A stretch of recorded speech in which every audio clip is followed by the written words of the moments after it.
안녕하세요. 잼잼 리뷰입니다. 네이버 웹툰에서 귀하디 귀한 꼬금 웹툰 베스트 5를 소개해 드리려고 하는데요. 날씨도 더운데 이열치열로 그냥 한번 죽어보자고요. 캐릭터, 스토리, 그 장면 모두 완벽한 여러분을 만족시킬 만한 작품으로 딱 5개에다가 고수위로 1개 더 총 6개 추천해 드릴게요. 꼬금 웹툰의 진심인 사람으로서 섬세한 꼬금부터 방문 잠그고 봐야 하는 꾸금의 레전드 회차까지 모두 알려드리니 메모 준비하시기 바랍니다. 그럼 바로 시작할게요. 첫 번째 작품은 보리 작가님의 왕가의 야행입니다. 남주의 용안과 거대한 체구에 꽉 들어찬 근육이 성은이 만극하고 잔잔하게 물기가 어린 아름다운 작가가 죽도록 연모하고 그만큼 증오했던 연인의 이야기를 더욱 돋보이게 하는 작품이에요. 책을 읽어주는 정기수인 여주 서정은 아름답고 빼어난 외모와 더불어 사람을 빠져들게 만드는 매혹적인 목소리를 갖고 있는 인물입니다. 서정은 어떠한 이유로 기억을 잃은 채 밤마다 한 남자와 앉는 꿈을 꾸고 얼굴도 모르는 꿈속의 남자를 궁금해하죠. 한편 왕은 전장의 노련한 장수이자 오랜 시간 단련된 정치가로서 지난 1년간 피해 숙청을 해오며 왕권을 강화시켰습니다. 대신들은 언제 자신한테 철퇴가 내려질지 몰라 두려움에 떨었고요. 한편 왕의 이복 동생인 휘성군은 형을 몰아내고 왕자를 차지하기 위해 서정을 이용해 임금 사냥에 나설 수 있는 기회를 만들고자 오랜 시간 서정을 왕의 취향에 맞게 다듬은 후 책을 읽어주는 궁녀로 왕의 침소에 들어가게 합니다. 왕은 서정의 목소리를 듣고는 찾았다 라고 말하고 서정에게 100일 동안 책을 읽어주는 내기를 제안합니다. 휘성군은 서정에게 임금의 목을 갖다 바치라는 명을 내렸습니다. 근데 왕의 용안이 그냥 미쳤어요. 용안만 봐도 대작 타는 냄새가 나요. 왕경 쓴 모습도 완벽하며 헐거벗은 용포 피까지 모두 미쳤으니 왕을 죽여야 하는데 자꾸 사랑에 빠지게 되는 거예요. 이게 서정이 왕을 꼬셔야 하는데 왕이 서정을 꼬시는 거죠. 거기다가 한 번에 다 해주는 것도 아니고 자꾸 애를 태워요. 그러니 서정이도 독자들도 다 미쳐버리는 거예요. 이에 왕을 죽이려던 서정은 감정이 깊어지며 왕에게 바친 독약을 탄 탕약을 자신의 손으로 쳐버리고 드시면 안 된다고 말해요. 서정의 드시면 아니 되옵니다는 왕에게 전한 연모의 고백이었고 그날 밤 왕은 처음으로 서정의 몸 안에 파정을 합니다. 또한 왕은 서정을 이미 알고 있는 듯한 말들을 하는데요. 이후 서정은 왕의 품에 안길 때마다 기억이 조금씩 되돌아오며 꿈속에 나오는 남자와의 일들이 모두 과거의 일이었다는 것을 알게 되죠. 과연 서정과 왕은 과거 어떤 인연이 있었던 것이며 왕은 자신을 죽이려는 휘성군에게 어떻게 참교육을 해줄까요? 왕가의 야행은 네이버 월요 웹툰으로 보실 수 있습니다. 두 번째 작품은 지공 작가님의 순결을 그대에게입니다. 세라메이스는 아버지의 빚을 갚기 위해 반대사르 백작과 혼담이 진행되자 파혼당하기 위해 소꿉친구이자 사용인인 딘에게 내 순결을 가져가 달라고 부탁합니다. 소꿉친구의 신분 차이 로맨스는 여자가 갑일 때 더 맛있는 거 아시죠?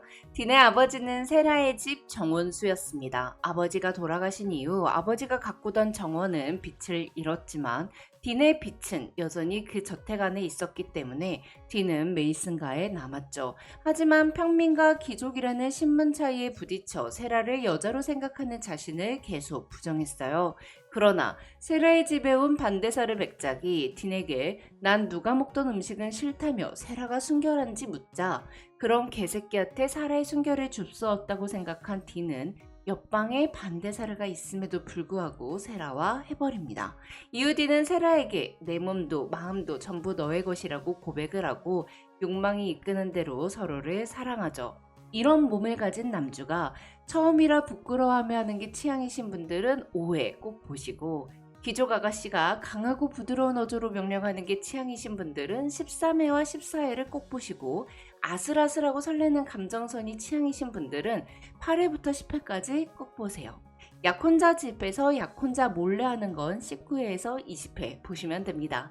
한편 세라는 딘과 처음 한 바로 다음날 반데사르에게 난 처녀가 아니라고 말했으나 반데사르는 신경 쓰지 않았습니다. 순결에 집착하는 건 돌아가신 아버지의 유언을 받들고 있는 가문이지 본인은 상관없다며 꼭 세라와 혼인을 하고 싶다고 말하죠. 과연 세라는 딘과 함께 도망을 가게 될까요? 아니면 아예 다른 선택을 하게 될까요? 또한 세라는 어렸을 때 자신의 집에 불을 질렀는데요. 불을 지른 이유가 25회에 나오는데 그게 아주 눈물이 펑펑 흐르는 서사거든요. 순결의 그대에게는 개인적으로 뒤에 전개될 스토리가 가장 궁금한 작품이라 꼭 보시길 추천할게요. 세 번째 작품은 남편을 죽여줘요입니다. 이미 완결이 나서 보신 분들도 많으실 것 같은데요. 정치, 스릴러, 복수가 곁들어진 여주 1명에 남주 3명이 나오는 작품이라 다양성을 중요시하시는 분들의 취향을 저격할 작품이에요. 어느 날 기족파에서 막대한 힘을 가지고 있던 루텐가르드 공작이 사망하게 되고 그를 죽인 범인으로 행방불명된 공작의 부인 브리엔과 그녀와 스캔들이 있었던 남자들이 지목됩니다.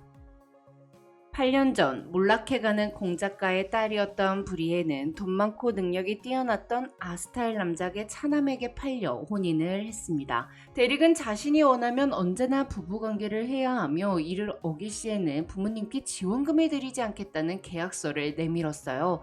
이에 브리엘은 7년간 치욕을 참아가며 남편이 땀을 흘리는 동안 그저 시체처럼 누워있었죠.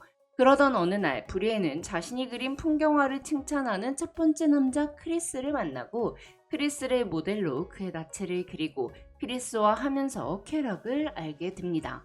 한편 브리엔의 두 번째 남자인 황태자 칼라일은 자신이 좋아하던 북부의 나비 그림을 그린 사람이 브레인이었다는 걸 알게 되며 그녀에게 빠지고 기댈 곳 없는 두 사람은 서로를 위로하며 밤을 보내죠.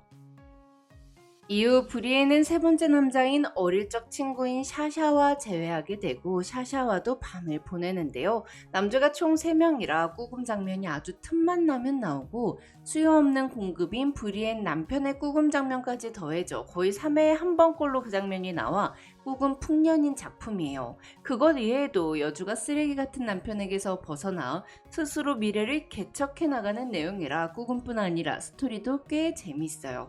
브리엔의 남편을 죽인 건 누구일지, 브리엔이 3명의 남자 중 누구를 선택할지 궁금하시면 네이버 시리즈에서 남편을 죽여줘요를 보시면 됩니다. 네 번째 작품도 역할인물인 버림받은 왕녀의 은밀한 침실입니다. 아름다운 외모와 영특함으로 누구에게나 사랑받던 왕녀 르엘리는 어머니의 사형으로 인해 한순간 버림받은 존재가 됩니다. 그리고 누군가의 계략으로 마신 아스모데우스의 세교계 저주를 받아 주기적으로 남자와 잠을 자야 하는 몸이 돼버리는데요. 낙인에 잠식된 르웰린과 동침을 하게 되는 3명의 남자 에르넬, 트리스탄, 엘먼다이트는 능구렁이 스타일, 애틋한 스타일, 타고난 것도 좋은데 항상 발전하는 스타일로 각기 다른 매력을 뽐내며 독자들을 즐겁게 만들어주죠.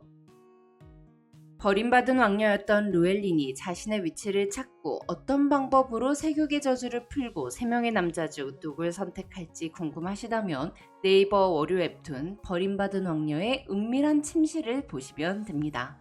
5번째 작품은 일을 줄게인데요. 34살인 유하늘은 전 남자친구의 배신으로 큰 상처를 입고 의미 없는 몇 번의 만남들 끝에 이 정도면 괜찮겠다 싶은 사람을 만나서 안정적인 마지막 연애를 하고 싶다고 생각하며 새해 소원으로 다음 사람이 마지막 사랑이 되게 해달라고 빌고 몸에 숫자 1이 새겨진 것을 발견합니다. 하늘은 숫자의 의미를 남은 연애 횟수로 추측하며 남은 기회가 한 번밖에 없다는 사실에 초조해하던 중 미대 휴학생인 연하남 전혜림을 만나게 되고 알 수 없는 끌림을 느끼는데요. 하지만 그의 손목에 적혀있는 99를 발견해요. 마지막이 되기에 믿음이 가지 않는 99라는 숫자와 23살이라는 해림의 나이에 본능을 참고 고민을 하다가 해림과 연인이 아닌 잠만 자는 사이로 지내기로 결정하죠. 일을 줄게는 사랑을 주고 상처를 받는 것에 겁을 내는 남녀가 서로를 탐색하는 과정과 변화하는 관계에서의 심리 묘사가 매우 탁월하고 20대 후반에서 30대 여자분들이 고민할 만한 내용들이 많이 담겨 있어서 공감하시면서 보실 수 있는 작품인데요. 또한 일을 줄게는 남주의 얼굴 빼고는 굉장히 현실적인 이야기들을 담아내고 있습니다. 근데 전 이 작품을 보면서 샤워를 하고 해야 할 텐데 저렇게 갑자기 하면 안 되는데 이 생각을 가장 많이 한 것 같아요. 과연 사람들의 몸에 있는 숫자는 무엇을 의미하는 걸까요? 또한 파트너였던 혜림과 하늘은 어떻게 될까요? 일을 줄게는 네이버 시리즈에서 보실 수 있습니다. 그리고 마지막으로 켈로이드입니다. 이거 진짜 고수이라 추천을 해드려야 할지 망설였는데요. 결말이 정말 생각지도 못한 방향으로 흐르기 때문에 꼭 추천을 좀 해드리고 싶더라고요. 여자 한 명에 남자 두 명이 같이 하는 건데 이게 남자가 두 명이긴 한데 두 명이 아니에요. 왜냐하면 여주 예리가 예리의 남편 한주와 한주를 닮은 안드로이드랑 하거든요. 켈로이드는 긴 말 안 할 테니까 도파민 막 폭발해버리고 싶으신 분들 꼭 한번 보세요. 후회 절대 안 하실 거고 잼잼 리뷰가 이런 변태였구나 라는 걸 알게 되실 거예요. 지금까지 잼잼 리뷰였습니다. 감사합니다.